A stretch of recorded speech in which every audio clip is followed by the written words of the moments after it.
Welcome, ladies and gentlemen and variants thereupon. My name is Compact Prism, and today I'm going to be talking about the background and trait system in Starfield. I've already recorded the video as I'm saying this right now, but then I decided I've recorded for 51 minutes, and I'm not going to spend like half of that talking about the biometric ID, body, and face. Although I don't think it was even half. I'm pretty sure most of it was about the background and traits because I went into detail because there's so much to talk about. But anyways, here's the video. You can watch it, like, comment, subscribe, I guess. I didn't really do an outro. You'll know at the end of the video. Whatever I actually put at the end, I don't know. Whatever. Enjoy the video, I suppose. Thank you. And then you get to the really interesting stuff. The backgrounds. Something that Bethesda hasn't done since Oblivion, which came out in 2006. And there have been a lot of comparisons to Oblivion when advertising this game. Persuasion mechanics, the backgrounds, which is what I'm talking about here. I don't really know. I don't know. I haven't played the game, obviously. I would like to, but I haven't. You have a background. You choose one, and it gives you 3 starting skills, and it's got a little description. When people say backgrounds, nowadays, people think to Cyberpunk 2077, and they think of an actual full-on, like, prologue, and it, like, gives you an actual backstory. Like, if you chose the street kid life path in Cyberpunk, you would be this street-savvy human who knows their way around the Night City slums. Just like that. But it never really played into the story too much, because that's all that it was supposed to do, but it didn't even do that. Because there was no, like, stat changes or anything, but on here, the background, I think, are just for the stat changes. That's why there's so many. You see a whole long list, and they all have different combinations of different starting skills, and they do get mentioned. You get to that later. When the player who's demonstrating the game chooses the diplomat background, you see someone from the United Colonies says, "We could use a diplomat." I think that is just advertising what they're doing. It's like Codsworth in Fallout 4. They recorded hundreds of the most popular names for Codsworth to say. Like in my current Fallout 4 character, I called him Tim. Codsworth just goes, "Mr. Tim," and that's it, you know? Mr. Jacob, Codsworth does that. And I think that's just what that beginning thing is. They say, "Oh, you picked a chef? Oh, we could use a chef. Oh, you picked gangster? Oh, we could use a gangster." Obviously, the different factions would probably be more leaning towards certain types of backgrounds. That's a good point. Hang on a minute. Let me break this down, because I think I forgot something. I am currently confusing backgrounds with traits right now. But anyway, let's just carry on with the backgrounds. Let me break down this background first. So we've got the chef, and it says, "While the unrefined masses scarf down chunks by the shipload, you cater to those with a more discerning palate. In your kitchen, countless alien species became true culinary masterpieces." Basically, you're good at cooking. You can turn any animal, or any alien species as they say, into delicious meals, which I'm really interested in. Those Crete stalkers looked bloody delicious if you ask me. The starting skills for the chef is gastronomy, which means you can craft specialty food and drinks and research additional recipes at the research lab. So that's a skill that you get for it. You can, I assume, get the skill if you don't pick chef, but you start off with this skill and you get a boost at the beginning for what you can make. And then another skill is melee weapons do 10% more damage. Simple, you're just good at melee, I suppose. I mean, you're a chef. I'd assume you're good at cutting up stuff, right? And you get wellness. Immediately gain 30 points of health. Why? I don't know, I guess you're healthy? Because you're a chef. Nutritious meals, I guess so. I guess that makes sense. Then the next one is combat medic. Leave it to a human being to fight over something as infinite as outer space. That's where you come in. You've never been afraid to take on the enemy, but you'd much rather take care of your friends. I guess you're just like assisting stuff. I guess you're just good at healing. I assume that means yourself, because it's not like a multiplayer game. I think this would be a really good background in a multiplayer game, because you can just heal your friends, you know? But in Starfield, I don't know. I mean, you've got your companions. I don't know. You got your skills. Pistol certification. Pistols do 10% more damage. Simple. Medicine. Med packs heal 10% more. Obviously, you're a medic. And weightlifting. Increase total carrying capacity by 10 kilograms. That sounds very useful. Weight in Bethesda games. Oh my god, the amount of things you just drop randomly or just have to keep selling to vendors. But 10 kilograms I don't think is going to be a lot. But that's the combat medic. Then you're the cyber runner, which sounds pretty Blade Runner to me, if you ask me. From Neon to New Atlantis, the megacorps stand as monuments to power, prestige, and profit. You've worked both for and against them, on the inside and out. often sacrificing conscience for credits. You're a hacker. Didn't need that like 3-line description. You're a hacker. You've infiltrated these corporations like Ryujin Industries, and I guess whatever other ones there are. I suppose Ryujin Industries is kind of like a faction in itself, because you can apparently join it. That's what they said in one of the Into the Starfields, so who knows what's true and what's not. Your cyber runner skills could come into play with, like, obviously, you'll probably get some different dialogue options maybe. No promises. I'm just speculating, okay? Going back to what's in front of us, pistols do 10% more damage apparently. Just like the combat medic, somehow you're just good at pistols. Another thing is security. You can attempt to hack advanced locks, and 2 auto attempt can be banked. I don't like how in Bethesda games though, if it's a master lock and you're like a novice, you can't even try. I did like in Skyrim how if it's a master lock and you're only a novice in lock picking, then it's just really hard. The sweet spot in the lock would be like this small. And then persuasion, gain an increased chance of success on speech challenges. Now that's something that I'm so confused about. Because what the hell is a speech challenge? They keep saying there's a persuasion minigame. They said in one of the Into the Starfields that there is a persuasion minigame.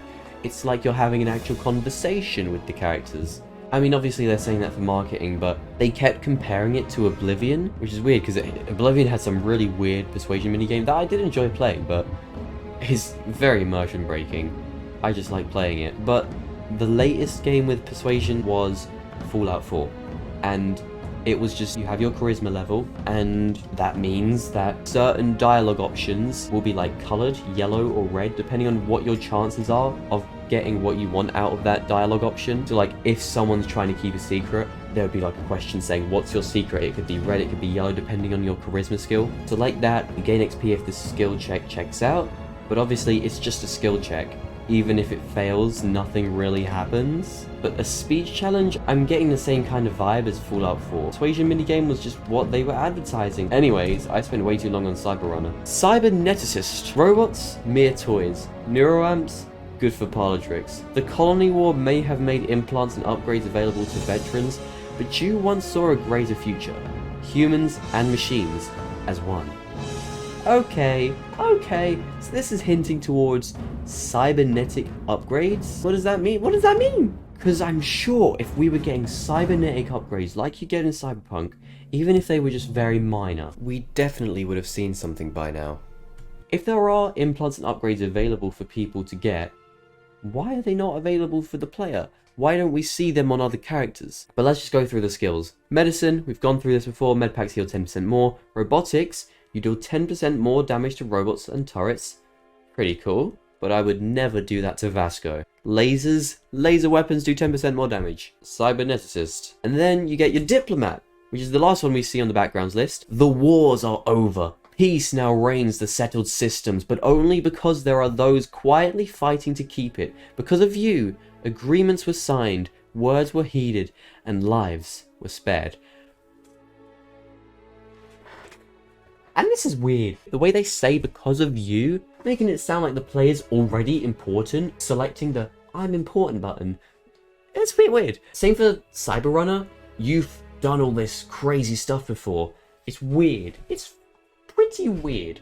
And this is pretty weird as well, because this is talking about the Colony War, which happened 20 years before Starfield's events, but that would make your character really important and probably famous. That's quite a big thing, unless you're just like, you kind of did that under the radar. Maybe it means that you automatically get a place in the United Colonies and don't even need to like convince anyone. I don't know what to think about that.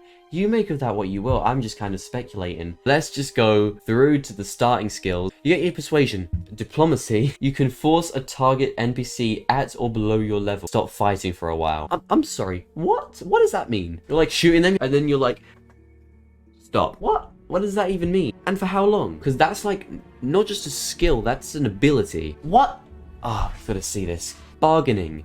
Buy items for 5% less and sell for 10% more. And that's pretty self-explanatory. That's it for the backgrounds. We move on to the traits. Traits kind of give you an advantage while also giving you a disadvantage.